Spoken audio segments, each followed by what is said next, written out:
नमस्कार दोस्तों, मैं प्रशांत हाजिर हूँ आपके लिए एक और नई हॉरर कहानी लेकर। दोस्तों, आज की हमारी कहानी है कुहासापुर गांव की, जो वर्षों से रहस्यों से घिरा हुआ है। तो चलिए बिना किसी देरी के कहानी शुरू करते हैं। बरसों पहले पहाड़ों के बीच एक छोटा सा गांव बसा था। नाम था कुहासापुर। यह गांव आम गांव जैसा नहीं था। चारों तरफ घने जंगल, बीच में टूटे फूटे घर और ऊपर से हमेशा छाई रहने वाली धुंध। दिन में भी यहाँ अजीब सन्नाटा पसरा रहता, जैसे कोई आवाज पैदा होते ही कहीं गुम हो जाती हो। गांव के बाहर जाने वाले रास्ते काई और झाड़ियों से ढके रहते और रात होते ही पूरे गांव में ऐसा अंधेरा छा जाता कि हाथ को हाथ ना दिखे। लोग कहते थे कि कुहासापुर में कोई नहीं बसता, जो बसता है वो लौट कर नहीं आता। लेकिन फिर भी समय समय पर कुछ लोग वहां चले जाते, जैसे किसी ने बुलाया हो। ये कहानी है आर्यन नाम के एक युवक की, जो अपने दोस्तों के साथ एक रोमांच की तलाश में कुहासापुर पहुंचा और फिर जो हुआ वो कभी नहीं भुला जा सकता। आर्यन शहर का रहने वाला था, पढ़ाई पूरी कर चुका था और दोस्तों के साथ एडवेंचर ट्रिप पर जाना चाहता था। उसके दोस्त नीरज, समीर और पूजा ने भी हाँ कर दी। इंटरनेट पर घूमते घूमते उन्हें कुहासापुर का नाम मिला, भारत का सबसे रहस्यमय गांव। वहां जाने वाले कई लोग लापता हो चुके थे। किसी ने कहा वो गांव शापित है, किसी ने कहा रात में वहां आत्माएं घूमती हैं, किसी ने लिखा जो वहां गया कभी वापस नहीं आया। लेकिन आर्यन के लिए ये सब रोमांच का हिस्सा था। डर कर पीछे हटने वाले नहीं हैं हम, उसने कहा। नीरज ने हंसते हुए कहा, चलो देखते हैं कि भूत हमें पकड़ते हैं या हम भूतों को। तीसरे दिन वे चारों एक स्थानीय जीप से निकल पड़े। ड्राइवर ने चेतावनी दी, साहब उस तरफ मत जाइए, रास्ता खराब है, जंगल में जानवर हैं और लोग कहते हैं कि वहां जाने वालों की आत्मा भटकती रहती है। लेकिन दोस्तों ने हंसकर उसे अनसुना कर दिया। करीब 2 घंटे की यात्रा के बाद जंगल घना होता गया। पेड़ों की शाखें रास्ते पर झुकी हुई थीं। दूर कहीं कौवे कांव कांव कर रहे थे। फिर अचानक सड़क खत्म हो गई। आगे सिर्फ मिट्टी का रास्ता था। जीप रुक गई। अब पैदल चलना पड़ेगा, समीर ने कहा। सबने बैग उठाए और चल पड़े। थोड़ी दूर चलने पर उन्हें पहला दृश्य दिखा, गांव का बोर्ड आधा टूटा हुआ, जिस पर लिखा था कुहासापुर में आपका स्वागत है। लेकिन स्वागत का कोई चेहरा नहीं था। रास्ता सुनसान था। 2-3 कुत्ते दूर भौंक रहे थे पर न दिखाई दिए। कुछ घरों के दरवाजे आधे खुले थे, खिड़कियों से टूटी कांच झांक रहे थे। किसी ने शायद वर्षों से सफाई नहीं की थी। ये तो भूतिया सेट जैसा लग रहा है, पूजा ने फुसफुसाकर कहा। गांव में कोई दिखाई नहीं दिया। शाम ढलते ढलते धुंध और घनी हो गई। चारों ने एक पुराने स्कूल में रात बिताने का फैसला किया। स्कूल की दीवारों पर काई जमी थी, दरवाजे चरमराते हुए खुले। अंदर लकड़ी की टूटी बेंचें, पुराने ब्लैक बोर्ड और फर्श पर बिखरी धूल। लेकिन किसी को देखकर ऐसा लग रहा था जैसे किसी ने अभी अभी वहां रहने की कोशिश की हो। एक कोने में बुझी हुई आग के निशान थे। आर्यन ने अपना कैमरा निकाला। चलो वीडियो बनाते हैं, रात में रिकॉर्ड करेंगे तो मजा आएगा, वो बोला।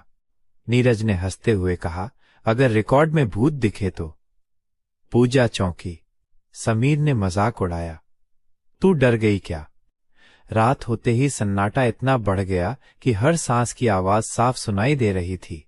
दूर कहीं उल्लू की आवाज आई, फिर कहीं पेड़ की टहनी टूटी, फिर ऐसा लगा जैसे कोई दरवाजा धीरे धीरे खुला। चारों ने कैमरा ऑन किया। स्क्रीन पर धुंध दिखाई दे रही थी। तभी एक झिलमिलाती रोशनी स्कूल के बाहर दिखी। पूजा डर गई। नीरज ने धीरे से कहा, चलकर देख लेते हैं। आर्यन ने विरोध किया, रुको, रात में बाहर जाना ठीक नहीं है। लेकिन तभी दरवाजा अपने आप पूरी तरह खुल गया। अंदर हवा का झोंका आया। कमरे की टिमटिमाती टॉर्च बुझ गई। बाहर अंधेरा था। नीरज और समीर बाहर देखने चले गए। कुछ ही मिनटों बाद उनकी आवाजें आईं, अरे यहां देखो। लेकिन फिर आवाजें टूट गईं। पूजा और आर्यन घबराकर बाहर दौड़े। बाहर धुंध में उन्हें सिर्फ धुंधली आकृतियां दिखीं। पेड़ों की शाखाएं हिल रही थीं पर कोई नहीं था। फिर अचानक नीरज की चीख सुनाई दी। दोनों दौड़ते हुए उस दिशा में गए। वहां नीरज गिरा पड़ा था, उसका हाथ खरोंचों से भरा हुआ। वो कांप रहा था। कुछ था, वो बड़बड़ाता रहा।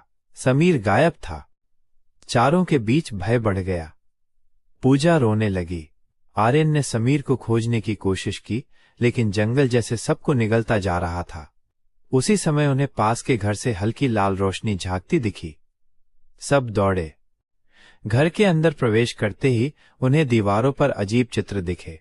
कंकाल, उल्टे चेहरे, आधे जल चुके शरीर, मंत्र जैसे चिन्ह। कमरे के बीच एक लकड़ी का बक्सा रखा था। बक्से पर लाल धागा बंधा था। आर्यन ने धीरे से बक्सा खोला। अंदर पुरानी डायरी थी। डायरी के पहले पन्ने पर लिखा था, कुहासापुर उन लोगों का घर है जो मृत्यु के बाद भटकते हैं। रात में उनकी आत्माएं जागती हैं। जो भी बाहर भटकेगा वह कभी लौटकर नहीं आएगा। दूसरे पन्ने में लिखा था, इस गांव पर एक श्राप है। कई साल पहले एक तांत्रिक ने गांव को आत्माओं से भर दिया था। वह शक्ति जिसे संतुलन चाहिए था अब केवल भूख से भटकती है। जो भी यहां आता है उसका जीवन ऊर्जा बन जाता है। पूजा की आंखें डर से फैल गईं।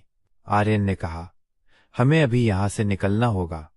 लेकिन तभी दरवाजा अपने आप बंद हो गया। घर में अजीब गंध फैल गई, जैसे सड़े हुए मांस और धुएं की छाया दीवारों पर दौड़ने लगी। उनके कदम जकड़ गए।